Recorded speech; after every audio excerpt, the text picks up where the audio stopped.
This game contains scenes of explicit violence and gore. Oh, you had better believe it, folks. Hello everyone! Your friendly neighbourhood Black Shadow here for another Let's Play series of a game that I've been wanting to record for quite a while. Admittedly, 5 and 6 took a little longer than I would have thought so, but not too much longer. I sort of originally slated to finish that, but not too long. Anyways, moving swiftly on. Yes, Resident Evil 2, a game which I have played much in my childhood. In some ways, I think I played it almost a little too much, almost, but never mind.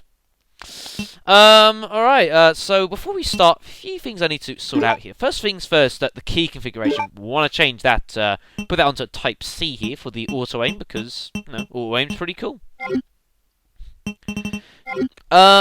Now, as you can see here, this isn't just the normal Resident Evil 2 here. This is the DualShock version, sort of a re-release, I suppose. A bit like what Director's Cut was to the original Resident Evil, I suppose. Although, no, a lot less has changed. Whereas Director's Cut was reasonably different from the original game. This is much more true, I suppose, to the original in that respect.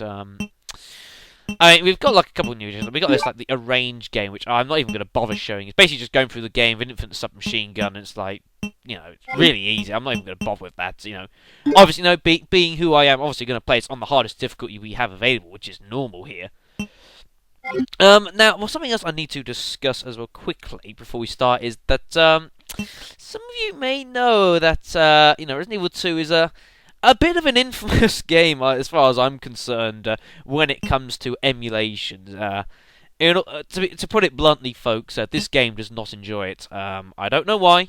You know, when you do this sort of thing, generally it's all fine, but this game just does not like being emulated in any way, and I do not know why, but it just does not like it, and it is.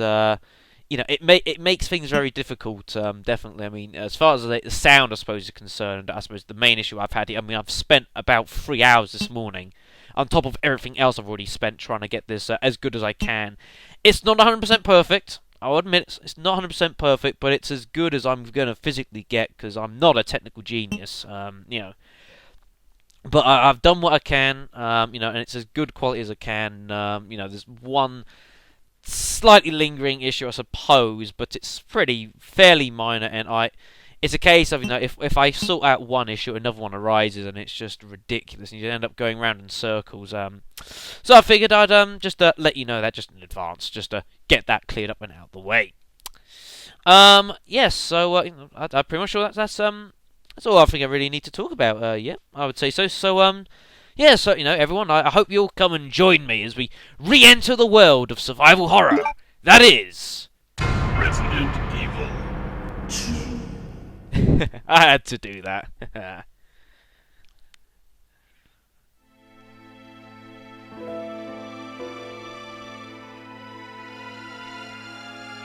A bizarre incident occurred in the outskirts of an American suburb. That Mr. Ketchup called again, Raccoon back from City. Director's Cut. I think it whiz. It was later revealed that the terrible disaster had been caused by the T virus, a mutagenic toxin created by the international enterprise Umbrella Incorporated for use in bioweapon experiments. The Raccoon City Police Department's Special Stars Unit immediately began investigation. The case was apparently closed. For some reason, the sound thanks to the always efforts of just Stars members Chris skips, Redfield really. It and just Jill Valentine. misses like a fair there at the end. I don't know why. I think it's just But pure the emulation. Umbrella Corporation's I can't experiments seem to get rid of it. were far from finished. Oh yeah, they are far from gone, folks.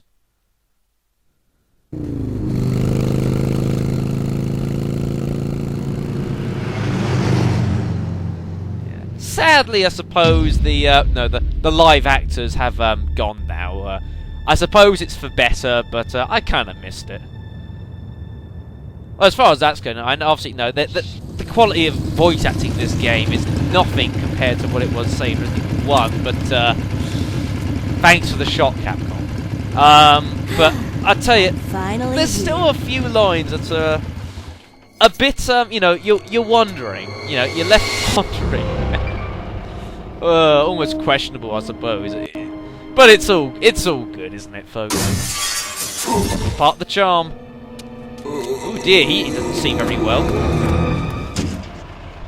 Guy's a maniac. Why'd he bite me? Oh, never mind. I remember that guy. Me and a friend back in secondary school. We always used to make jokes from that guy with that line. Oh, that was entertaining. Hello? Is anyone here? Bit quiet, isn't it? Hello? The whole town seems very quiet. Hello? Oh dear. Look, I'm sorry I bothered you, okay? Just don't come any closer. Are you listening? Oh, look, it's happy hour. Oh, and he just wants a big friendly hug. Yeah, I'd get out of there if I were you. Whoa! What the? Wait! Don't shoot! Get down! Well, that was a shot. We can't stay out here. Head to the police station. It'll be a lot safer. Yeah, I like the idea of that. Let's get the hell out of here. There! Buckle up. Okay.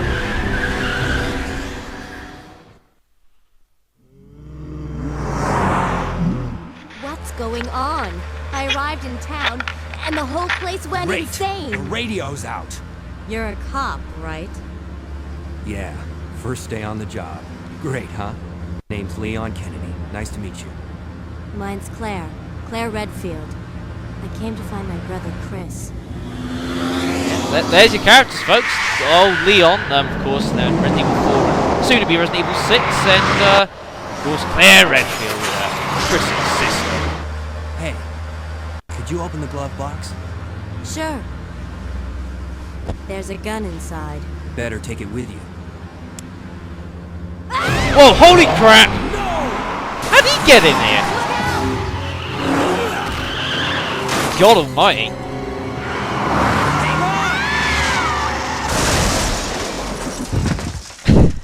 There's the moral of the story, folks. Wear your seatbelts. Okay?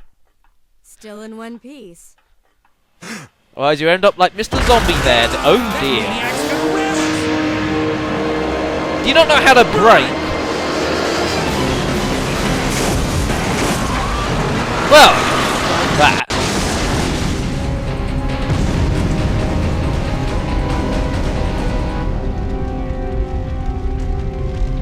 Claire!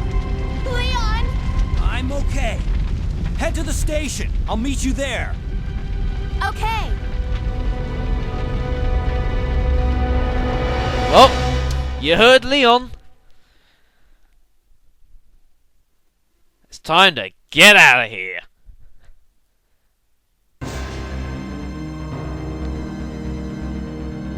So folks, I welcome you to Resident Evil 2. And first thing you can tell here, graphically this game does look a lot better than its predecessor. Definitely, I mean, you can see there's a much better detail here. Let's have a look at see what equipment we got here for Claire here. See, we got a lockpick, which is quite kind of handy. We've got the lockpick actually. We got Claire, that handgun she picked up, the Browning HP. Just so you know, folks, both Claire and Leon, they actually use different guns. Actually, yeah, that brings up something I need to quickly talk about the scenario system of this game here. Now, I know there's a couple of people who this has confused on occasion, so I'll try and make it as simple as I can. Now, in this game, for people who had the original game, will know that this game came in 2 discs. You had sort of like Leon's disc, and you had Claire's disc. Stay with me here, folks. I'm trying to explain this. I hope it won't throw you a bit. Now, each character has got what's known as an A scenario and a B scenario. So they've both got like an A and a B. Now, as you saw when they crashed, the car was crashed. You saw how Claire and Leon got out on the other side of the car.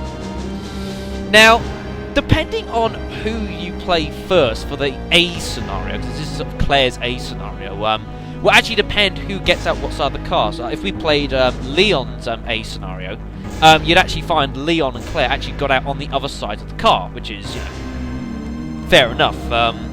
And the reason that works is because when you complete one person's A scenario, it unlocks the other character's B scenario.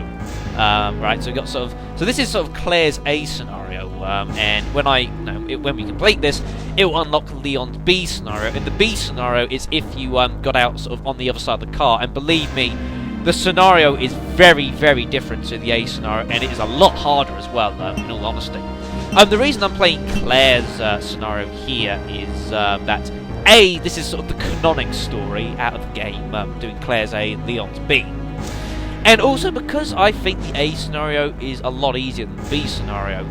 I personally, I find I'm much better playing as Leon. I much prefer using his weaponry to Claire's. So I'm using Claire also, because also I think, well, in some ways I think Claire's maybe not to say not as good, but I'm better playing as Leon, so I'm going to use him for the B scenario because it is quite challenging. That, in all honesty, folks. Freeze! Who are you? What are you doing here? What kind of gun do you call Don't that? shoot! I'm a human. That's a... dear. Ooh. Sorry about that, babe. I thought you were one of them.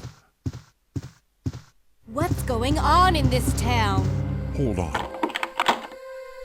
I ain't got no clue, darling.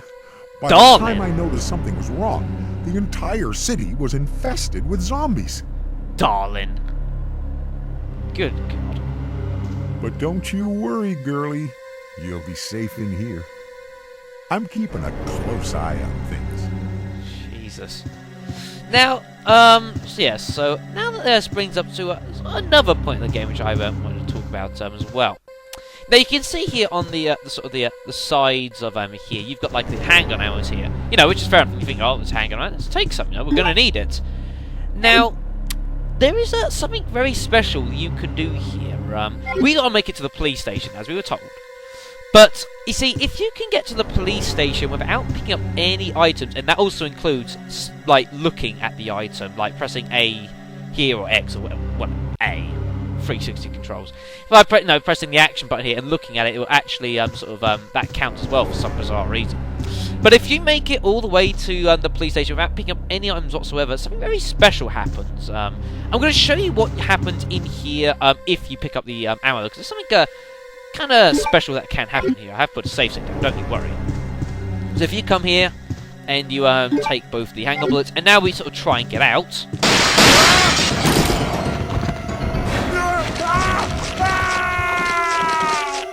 That's not a way to go, folks. Now, from here, you can actually get hold of the that bow gun that Kendo was using. That's his name, Robert Kendo. Now, I don't want to kill these guys. I want to just sort of maybe kill a couple, and then I want to like get close and then run around. Oh, there we go. You can get the Kendo here, and you can pick up the bow gun. Now, I'll talk about the bow gun a little bit later on the LP, just so you know, folks. And then you can get it and you can run. But we're not doing that, folks. We're going to be trying it for it without picking up any items whatsoever, because that's how we're gonna do this. And if you just leave, yeah, he still dies. I'm afraid, folks. Haha! You can't get me. You suck. Now, back here... Uh-oh, he busts through. Now, there's some handgun ammo back there, if you want it. Now, game... Oh, bugger, this isn't gone well. Now, another thing that has changed in this game is if you get grabbed here, like I'll show you. Oh, I can't show you, bugger. Ah, damn it, he wasn't close enough. But something else that has they changed for the better between Resident Evil 1 and 2 is that if you sort of like get grabbed by a zombie now and you sort of shove them away, if it hits any other zombies, they'll actually get pushed away as well. So, sort of they collide in a sense, which of course wasn't evident in Resident Evil 1. You could get like surrounded by zombies and you'd be completely screwed, folks. It's just the way it works. Just so you know, there is some handgun ammo back here in these barrels. But again, don't want it. I'm gonna head over here and very quickly run down the left here, or the right. Whoa! You're not supposed to be there. You're supposed to be on the left side. Cheeky bastard. So now we head down here. Oh, lovely! That's great. Really wanted to see that. Thanks. Some handgun ammo there in that little bag here.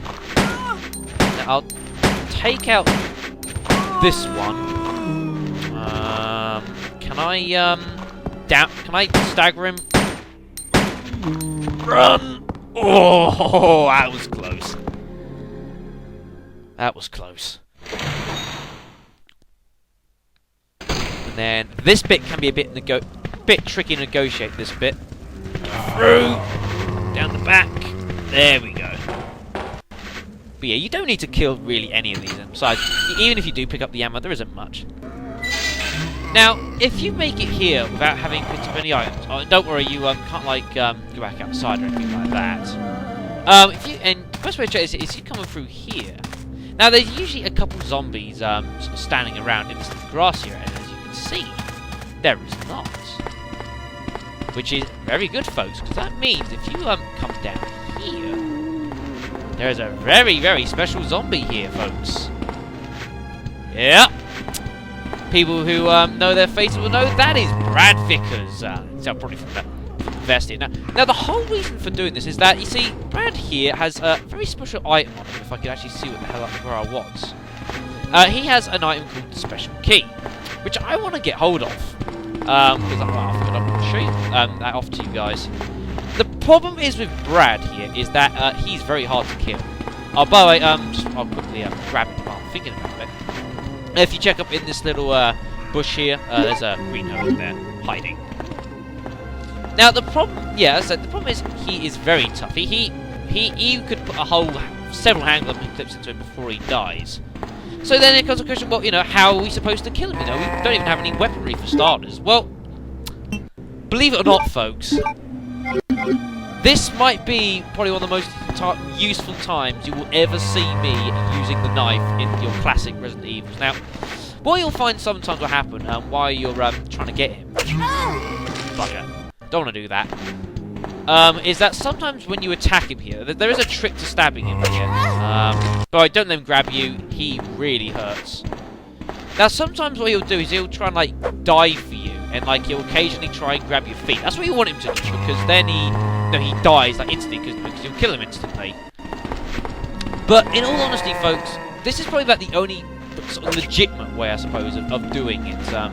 People who have completed the game will know that when you complete the game, you, damn it, will know that you can get hold of some, like, weapons of infinite ammo. And once Brad here has appeared, you can go away and you can, like, get some weapons and then come back here. Like, there's an item box not too far from here. But I'm not doing that because obviously I don't have any. And that leaves us really with the knife here, which is, I suppose, not ideal, but, you know, it is easy to do enough. You've got to be kind of careful. Ooh, that's a bit close. When you're doing this, you know, you've got to get a bit of space from him. Nasty. You know, I mean, I'm also looking more at the shadows than anything else here. God damn it. It is quite hard, this, folks, and it does take a little while. The problem is, as well, is you don't really want to get put on a caution, because, unlike Resident Evil 1, now when you get put into caution, there's now a separate sort of, there's a running animation for being on caution, and the main problem being that, well, basically, you know, you run forward at the same speed, but your turning time decreases, basically, and also you can't back away anywhere near as fast as you can on fine. And so you get put on caution. This process takes a lot longer, you know, which is not ideal. Probably got another shot in there. Get around him. So what I'm probably going to do, folks, because you get the general idea of this. I mean, you know, it's not easy. Like I said, if you grab me, I've got a green herb to get back onto caution. Caution, get back onto fine. Missed that one. You know. So what I'm going to do is I'm going to do this killing him off screen, because I could be here for another 5-10 minutes. Really depends on how that goes, folks. I'm going to do it off screen, and I'm going to call a video here. So when we come back, you'll find Brad dead. Well, either for me just stabbing him to death, or if he makes a dive for me, which he sometimes does. So, yeah, I'll see you in the next video.